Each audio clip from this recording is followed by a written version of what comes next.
Hey everybody, welcome back to Riverwalk Talk. My name is Chip Harrington. I started this little podcast a little while ago just to kind of highlight some people, sort of a community service for the area. Talk a lot about the town of Ludlow, but really talk a lot about stuff in Western Massachusetts. One thing I found from doing this is it's just kind of fun to talk to some people. Everybody seems to have a story. There's always some pretty interesting people out there. And today my guest is somebody I've known for a really long time, known the family for a long time. And over the past, I'd say 4 or 5 years, I've noticed that this guy's really talented when it comes to photography, specifically aerial photography. Has a drone and it goes up, and he's been taking some amazing video of the entire area. And that is our buddy Dave Sady. What's up, Dave? Good morning, Chip. Thanks for having me. Good to see you, man. I appreciate it. All right, I know you've seen the podcast here, so we're going to start here, walk down to the clock tower. It's 1.1 miles, and we're going to talk about all things about Dave Sady. Okay. And your drone. Great. Looking forward to it. So let's head over this way. All right. So thanks for coming out and doing this. It's a little bit chilly, but not too bad today. No, not too bad at all. And I want to start off by saying it's an honor to be here, Chip. I appreciate that. I appreciate everything you do too. Thank you. You do a lot. Thanks. I appreciate that. So before we get into the drone stuff, I want to talk about you, and like I said, I've known you for a long time. Yeah. Went to high school with your sister. Yeah. You played ball, football, baseball with my brothers and stuff like that. What part of town did you grow up in? Carroll Street, off Joy Matika. Okay. Yeah. Right off of Center. Yep. And my first I was born in Ludlow in '63, and we lived in Springfield, and we moved. My father and mother bought a house on Carroll Street, and in '74. So my first year in school in Ludlow was primary and coal building. Yeah. And that was sixth grade. And the first thing I remember that's still in my mind, and I'm so glad that I was able to get on the 250 committee. Yeah. Thankfully, Linda Chapman asked me, so I want to thank her for doing that. Yeah. But my first memory was the 200th in '74. Yep, I remember that. The parade. Yeah, I still have vivid memories of it on the corner, watching the whole thing. So it was a good feeling years later to get asked to go on to the committee and do the 250th. Yeah, that's right. So another thing he's referring to, Ludlow just celebrated its 250th anniversary last year. We were incorporated in 1774. So you, Tony Curto, I'm not even going to start naming everybody because I'm going to miss somebody, but you had a really good group. They put a parade on, all sorts of events all year long. So, in your neighborhood, going back to that, who were those people you hung out with back then in that area? Mike Carolyn. Oh yeah. John Carolyn, Mike Fitzpatrick. Them were like my three best friends growing up. Yeah. Mike Carolyn, if you knew him, you had to lift weights if you knew him because that's all he did. Mike Carolyn is one of the most interesting people I've ever met in my life. Great guy. I've actually had him when I had a show years ago. I had him on. Joined the Navy and now lives out in California. So you still keep in touch with those guys? Yes, I do. Yeah. Mike Carolyn too. I mean, John Carolyn was actually a Marine too. Yeah, he did. His brother. Yeah. So the whole family was military for sure. But Mike Fitzpatrick, Mike Carolyn, John, Danny Lavoie. Yeah. Kenny Mastlers. Yeah. I don't know if you remember him. Many more that I'm sure I don't. They're not going to come to mind right now. But they were my main friends. And back then, Ludlow was a lot smaller than it is now. And we used to have neighborhoods that would compete against. Sports was big. Yeah. So we'd have the West Street neighborhood, the Jimmy Nellis's of that area. We'd play every Saturday or Sunday.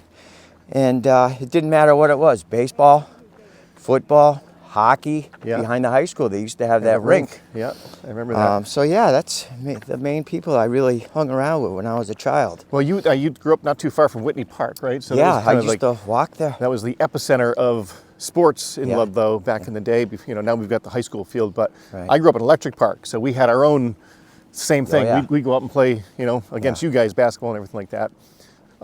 So when you moved back to Ludlow, you said you were born in Ludlow, but then you lived in Springfield for a period of time. Yeah. When you moved back to town, when did you start getting involved in organized sports and right away? Who did you play for? I love baseball. I played for 16 Acres when I lived in Springfield, and my age was in the middle of where I could play 8-10 or 10-12. And I remember, hey, I'm going to go play with the big boys. at that age, and it was a big thing. But coming to Ludlow, first thing I did was the Boys Club. 25 cents. You could spend the whole day there. That's right, Mac Donnelly. Mac Donnelly, great. God bless his soul. my life basically revolved around the boys club. Yeah. Every day I'd be there. And the highlight was on Saturdays. The men had a adult basketball league Okay. on Saturdays. John Voltrain, Oh, yeah. Jerry Kalish, Artie Fidalgo, I remember. Yep. And I used to get to run the scoreboard and watch Oh, the okay. games. Yeah. And on that Saturday, every Saturday, that was my job to run the scoreboard. My mother and father would give me $1 and say, you can go to Frank's Diner and get a hamburger and a soda and a french fry with this $1. And believe it or not, you would get that for $1 Yeah. at Frank's Diner. Oh, yeah. So that was always... What's that, around 75, 76 you're talking? 75, 76, yeah. Right. And the boys club was just my whole life. I mean, that's every day. There was not a day that didn't go by that I wasn't there. Roller skating on Friday nights? The boys that? club dances. Yeah. We Yeah. used to call it the rec, I guess. I Yeah. don't know how that name came about. I'll tell you, because I'm on the historical Oh, committee. good. So when the Ludlow Manufacturing Company built Ludlow Hospital, built all those things, Right. that was built because remember it had the pool in the basement? Yeah, yeah. And it was for recreation. It was a recreational facility, the Stevens Right. Memorial. So, but I digress. Let's get back to you. Okay. So, all right. When you get into high school, you continue kind of like along the sports category. Yeah. But I know you kind of work in the trades industry. Yeah. Did you always have like kind of a knack for working with your hands and doing, because you do have a creative brain, and we'll talk about that in a few minutes Thank here. you. But did you always have a knack for kind of working with your hands? I definitely did. I remember in 9th grade taking wood shop. Back then, I was like, oh, I think I want to do this. And I'm glad I did. I met Mr. Bernard, Yeah. who was our wood shop teacher. Mr. Daniele was the mechanical drawing. There was that Mr. Kaczynski. Was that his name? It was a Koshinsky. Yeah. Kaczynski, yeah. But I thought back when I was there, he was more into like metal machining things. It was always metal, I remember. Yeah. But he might have been a shop teacher too.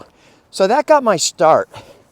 And I think I took shop class for roughly 2 years. And it was always in my mind that I liked doing it. Yeah. And out of high school, my first job was, we're going to walk right by it, Roma Marble. Yeah. It was my very first job. Jack Rule and Jim Stagmeyer owned it. Right. And that was my first real job, besides jobs that I menial jobs like washing dishes at the Dilly Deli. Oh my gosh. Remember the Dilly Deli? Yeah, yeah, you worked over there? I worked over there with Sarge. Oh my You gosh. remember Sarge? I do. Yeah, absolutely. Who couldn't? Yeah, so that was my first real job. And we made cultured marble sinks and things like that, surrounds for tubs. And I met a lot of contractors coming in and out. And I got to meet one day Steve Deslets, who's the commissioner of code in Springfield.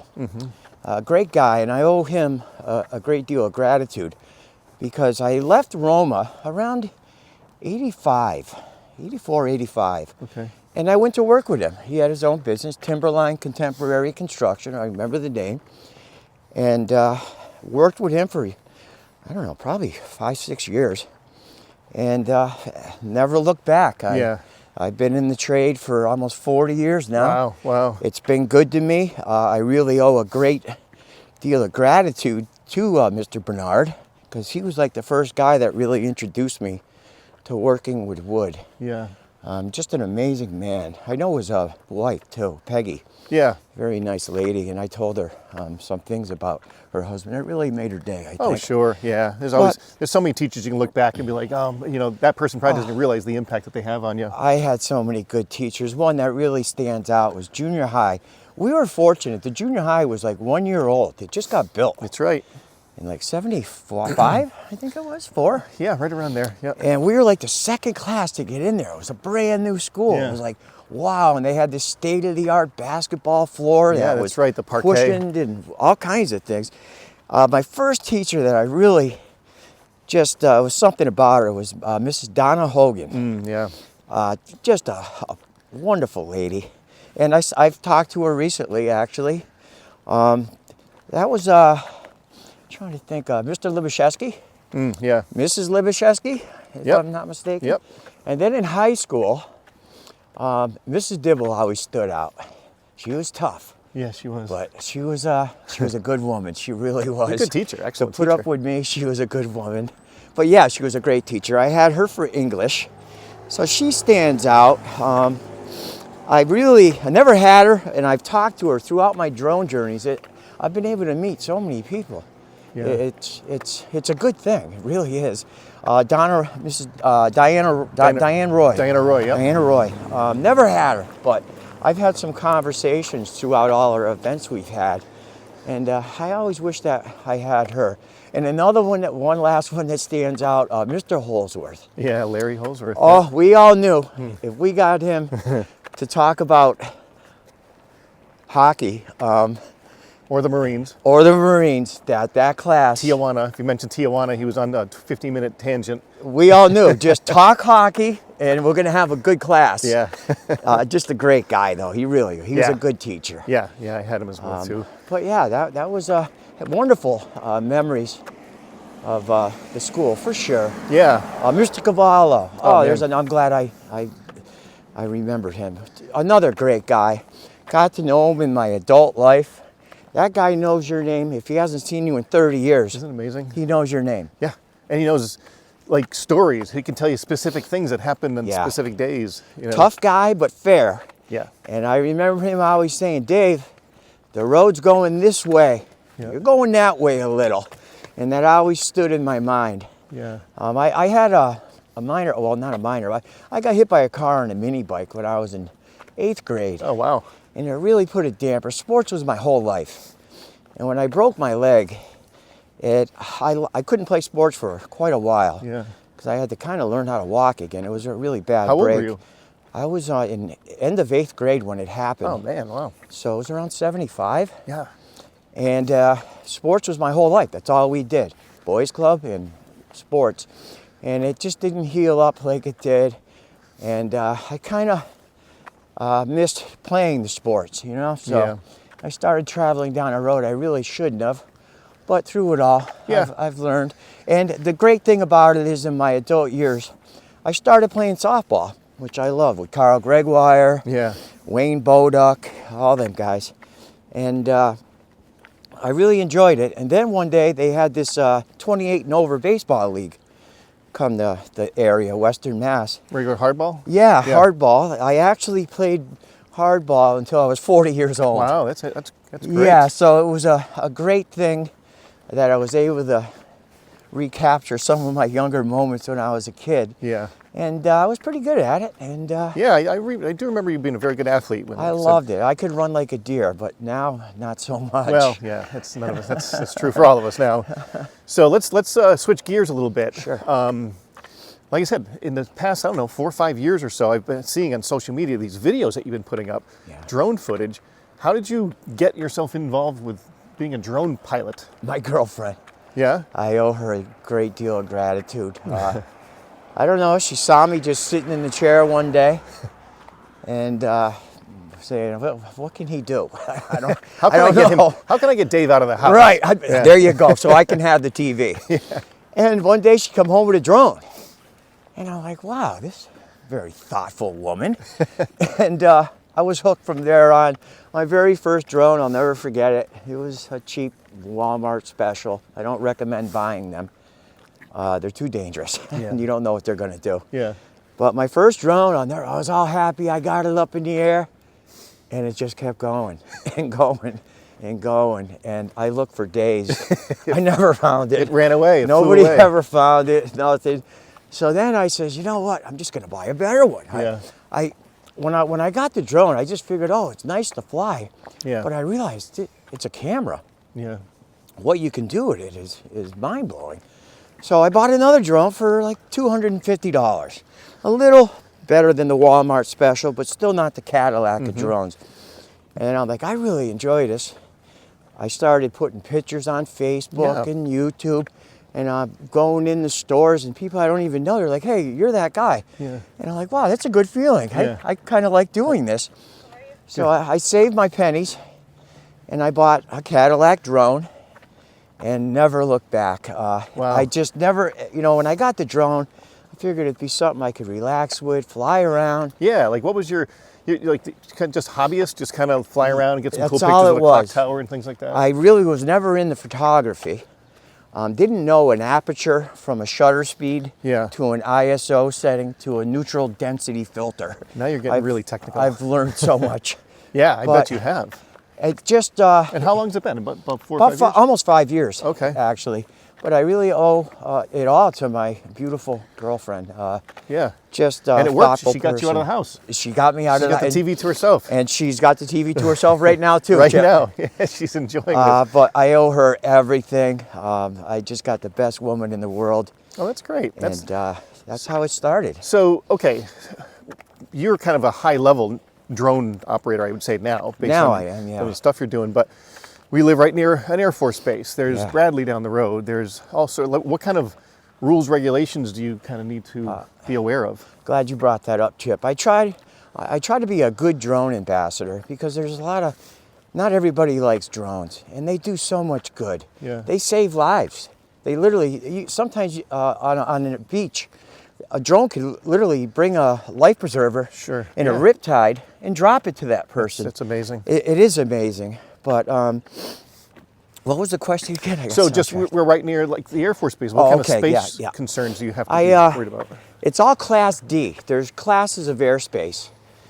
There's B, C, D, and G, and in some countries there's F. But little did I know, I never knew this. Yeah. Most of Ludlow, you need FAA authorization to fly in this town, and I didn't know that. Yeah.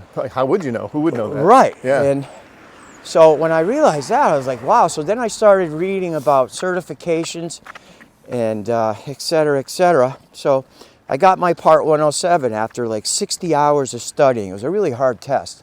Okay. That pilot, half the test that I took, believe it or not, is what a real pilot takes. You need to know latitude, Okay. longitude. But to get back to the Class D, when you get to Redbridge, that's where it about ends for being real strict. Okay. You get into Class G airspace is what they call it, Redbridge. And when you get to, let's see, well, Burnett Road, you know that's Class Yeah, D. that's right But around most there. of Ludlow is Class D. So if you see a drone flying in Ludlow, they should have FAA authorization. Sure. So what kind of interference could, other than physically hitting a plane, do the people who work at the base and the control tower over there know if there's a drone up there? They do. They have my drone.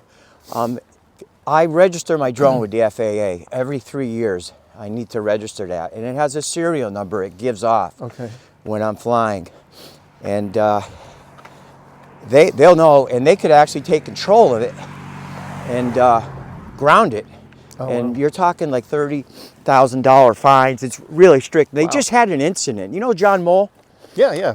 He just sent me a link to a story. Somebody had a drone by Westover not long ago, so they got a knock on the door. So they do know. Okay.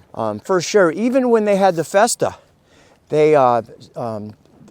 Karnecki, the police officer. Yeah, Dave Kornacki. Yep. Yeah, Dave, he had some software. He was like kind of running and making sure that there was no drones that shouldn't be around. Yeah. He literally showed me on his software, Dave, here you are. Oh, wow. Told him how high I was, Yeah. how fast I was going, Wow. my name, my phone number, Okay. my address, because everything is registered. Yeah, right.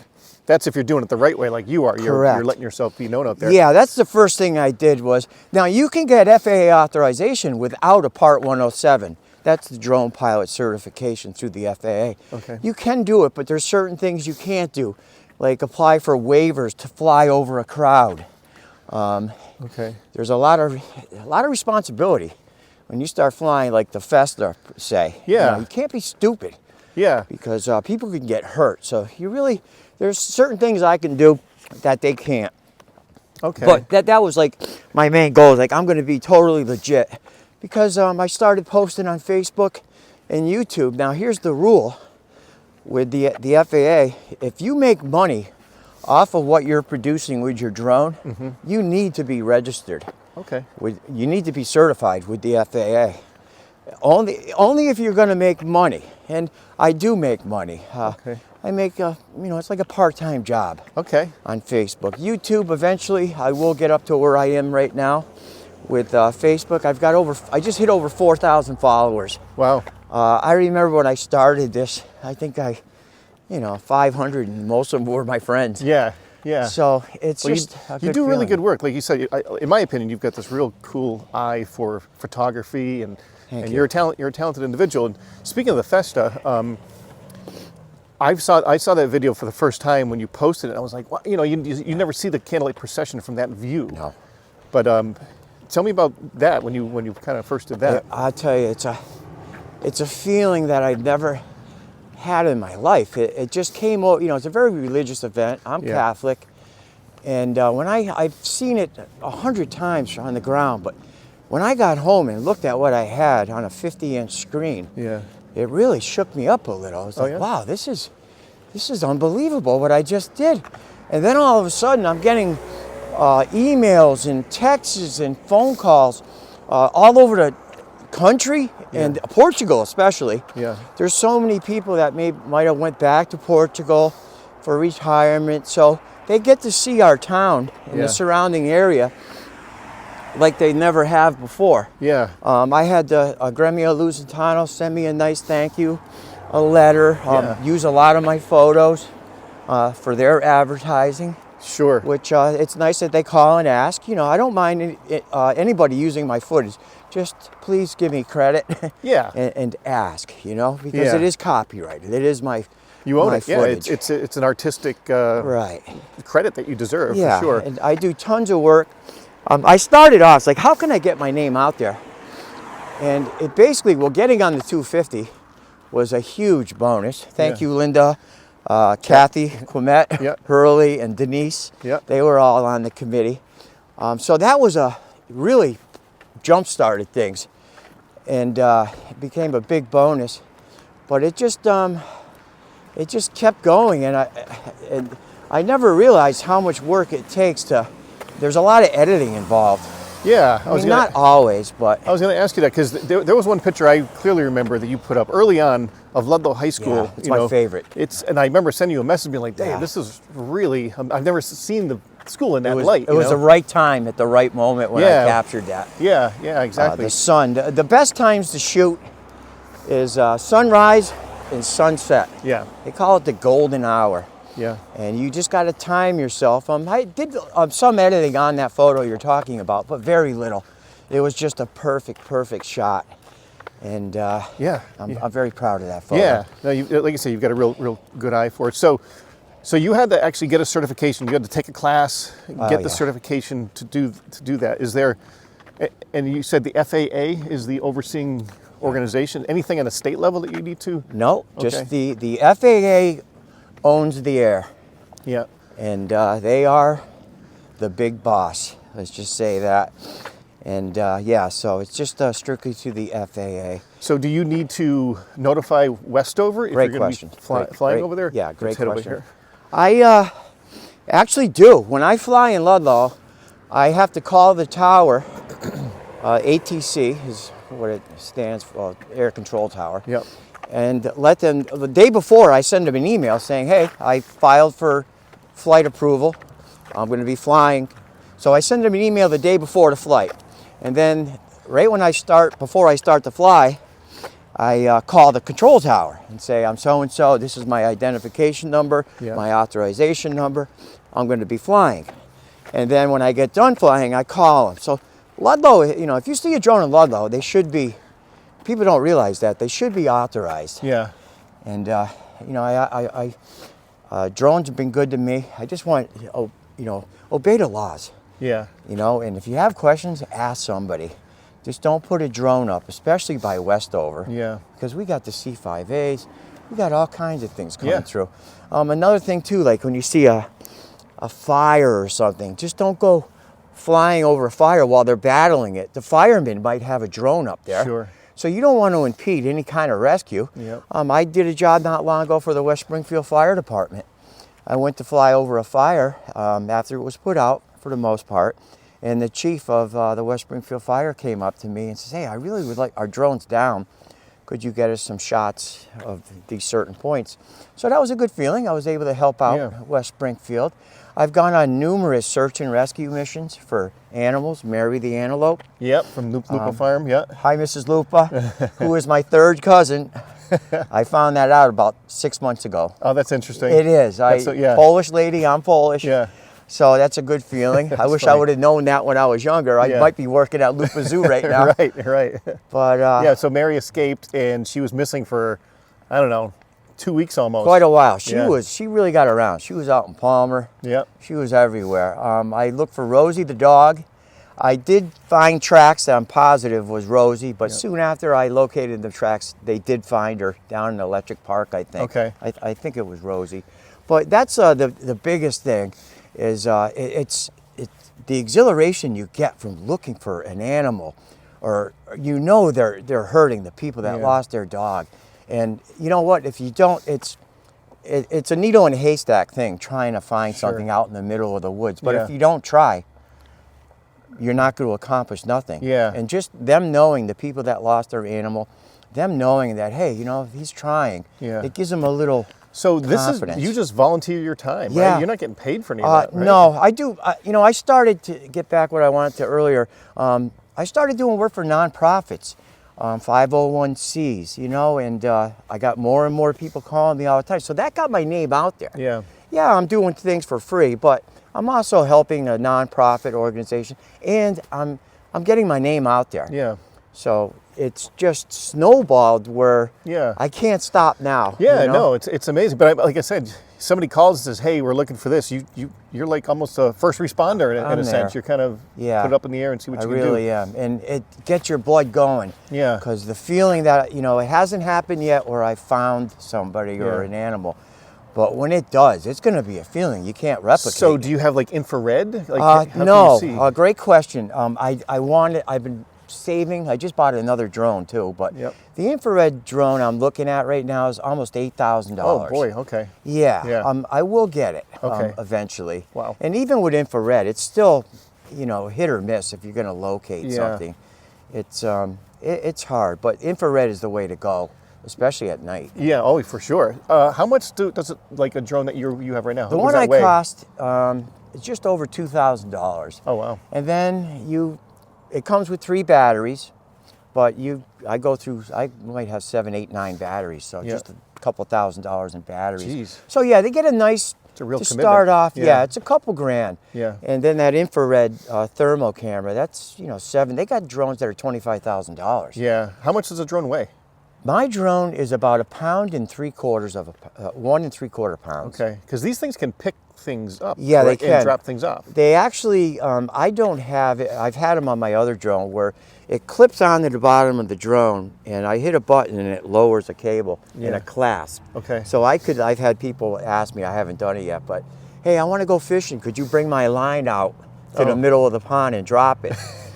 I could do it technically. I don't have it with my new drone. Yeah. But that's some of the things you could do. You could try, and that's why the jail's got to be so strict. It could happen. I mean, but if you're flying by the jail, first of all, you're a moron. Yeah. And second of all, you're going to jail because they know. They do. Yeah, for sure. I work in gonna the get nailed. state prison system. But yeah, drones can go from anywhere from $100 to $100,000. Oh my goodness! Wow. Yeah. That's crazy.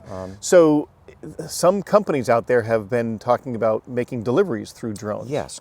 Right. Man, you ask good questions. Thanks. That's why you do this thing, I'm glad you brought that up because I would have forgot. I had a job opportunity a couple years ago. I had a Zoom meeting with a company that was working for Walmart. They were going to be delivering a bunch of packages for Walmart. And I'm like, this is great. This is what I want to do. Yeah. I got my certification, which you need to do what I had to do there. And lo and behold, the last question, I'm ready to take this job. This is great. But I had to move to Arizona. Oh. And my girlfriend was right by me during the Zoom thing. And we're both from Ludlow. Yeah. And it's like I had to turn it down, unfortunately. But right now, anybody who works for Eversource that has any ties, please contact me. I'd love to meet with somebody because they hire drone pilots. Sure. They have their own drone pilots for checking their infrastructure, tree limbs, overgrowth. Right. So they used to do it with helicopters, right? Or Yeah, they still do. They still do, but they have the drones now too. And that would really be, I'm 62 years old. I got about 4 more years to go. And that would be a great gig when I retire. Yeah. Yeah. Because you have to stay busy. There's no way I'm going to be able to just sit home. Oh yeah. Oh, with your energy, there's no way. There's no way. Yeah, it's not exactly. going to happen. So this thing you were talking about for Walmart, you would kind of be sitting in a control center making deliveries. Control tower. I Yeah. would be up in a control tower from what they told me. I would have certified loaders on the ground. Yep. And the packages would be under 10 pounds. Okay. It's really, the proving ground is out west, Arizona, the better weather climates. Yeah. Arizona, Texas is really big. So I'm still not going to rule it out when it's going to happen eventually. Yeah. There's just so much to work out, like these self-driving cars. Oh man. Yeah. You know, you see them driving off the road. Yeah. You know, there's a learning curve. Yeah. Yeah. So, but eventually I think you will see it. But there's a lot of things to worry about. Bird strikes. Yeah. You know, the drones they have, sure, they're sophisticated and they're great, but they don't know when a bird's going to come in. Yeah. And I've had many things happen at Redbridge. I haven't been struck by a bird, but I've been attacked where I had to hightail it in high gear. So birds will come after you because they know that you're, they feel like you're a threat of some sort? For sure. Oh, interesting. They're very interested in that drone. Yeah. And for some reason, not everywhere I fly, not every bird wants to attack me, Yeah. but it's these black, I don't know if they're crackles, crows, I don't know, but Redbridge gets me really scared. That's interesting. Because, you know, you got $2,000, $3,000, $4,000 flying up there. And if something happens, I'd be brokenhearted watching my drone. Oh my gosh! Right, you drop into the water over there. I would definitely go out and buy another one. No, yeah, I definitely yeah. would. Oh, there's no. You're so deep into this now. Without a doubt. You're like you said. People recognize you now for the work that you've done. How about working with like local officials, selectmen, other boards like that you've been, because you've been doing a lot of work in the town of Ludlow. Yeah, a lot of historical commissions in the surrounding community. One that comes to mind was East Long Meadow. They needed some infrastructure, some roofs checked. Things like that. They contacted me once for, they wanted me to replicate a picture from 1930s in an old airplane, maybe 400 or 500 feet up. So I've worked for some other towns, but that's about it. Yeah, I know. Like Tony Gonzalez was a good friend of yours, and you guys, he was always really supportive of you. Tony, former member of the Board of Selectmen. Yeah, I dearly miss him, and to his family, I'm so sorry what happened recently.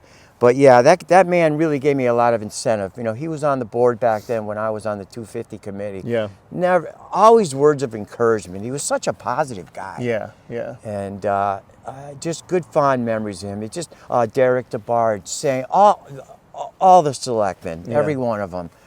They were always appreciative, and it's just I never thought I could say this, but the drone life has changed my life. Yeah. Leaps and bounds. I've met people I would have never met from all over the world, actually. And if it makes somebody smile, it makes me smile. Yeah. You know what I mean? I just want everybody happy. Well, you're kind of like an ambassador for, certainly this community, but really the whole region, like New England, with those pictures you take. Like I said, I'm going to have some of these pictures shown here as we're talking here, but the quality of the pictures you take, because it's a high resolution camera that you got up there, right? Yeah, I'm shooting at like 20 megapixels, which is pretty good. Yeah. Considering, it just snowballed. I never expected a simple Walmart drone that got lost somewhere. That's maybe still flying someplace. It's still looking for its owner, right? I really don't know what I'd be doing if it wasn't. Yeah. And I always want to show, that was my main goal, is to showcase our town. I was born right over at Ludlow Hospital in 1963. Yep. And if I can bring good light to Ludlow, like the clock, I'm definitely going to do it. You've got some great pictures of the clock up there. Yeah, I've got thousands and thousands of images that I'll definitely have to set something up so when the time comes that I pass on. Yeah.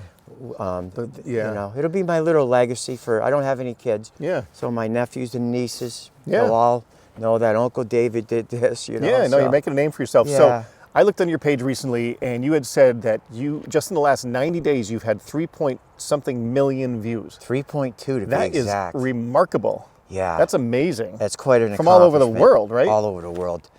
How does that, so people just share it? It just gets shared and shared and shared? It gets shared, and it just snowballs. It keeps going. I did a hyperlapse video. It's a bunch of pictures combined into a 10-second video, super fast. It's a hyperlapse, they call it. I did the Rotary in East Long Meadow. I saw that one, yeah. I'm at like a 500,000 views on that one video. Yeah.